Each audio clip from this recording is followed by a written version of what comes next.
खाथियाव थाब्लाबो गोसोआ गोजोना गोजानाव थाब्लाबो गोसोआ गोजोना नों आंनि आन्दोआव थाब्ला केंकुर केंकुर केंकुर केंकुर। हेलो लोगोफोर, नोंथांमोनखौ आरोबाव आंनि बे गुबुन मोनसे भिडिअआव बरायहरबावबाय। आसा खालामो नोंथांमोना भिडिअखौ मोजां मोनगोन। भिडिअखौ जुदि मोजां मोनोब्ला अन्नानै चेनेलखौ साबस्क्राइब आरो लाइक खालामना बेलनि अल नटिफिकेसनखौबो अल प्रेस खालामना ला, जाहाथे आंनि गोदान भिडिअनि नटिफिकेसना नोंथांनाव सिगांग्रो मोनहैयो। दिनै आं मोननैसो आपडेट लानानै फैदों। नोंथांमोना मिथिखाबाय जानांगौ एसेब्लाबो। दिनै आं मोनसे बर' एलबामनि सायाव आपडेट लानानै फैदों। बे बर' एलबामनि टाइटेलानो जाहैबाय किंकुर किंकुर। बे अफिशियेल मिउजिक भिडिअ एलबामखौ निज फिल्म प्रडाक्शनाव आपल'ड खालामनाय जादों।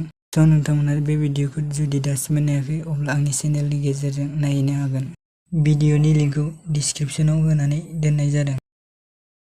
बे अफिशियेल बड' मिउजिकनि स्टारिंफोरानो जाबाय सिमां chainary आरो निज बसुमतारी। बे अफिशियेल बड' मिउजिकनि रिलिक्स बा टुनखौ खालामदों नयन बरगयारी।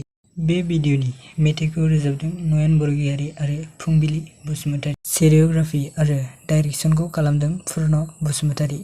मेकआपखौ खालामदों मानब लाभलि ब्रह्मा।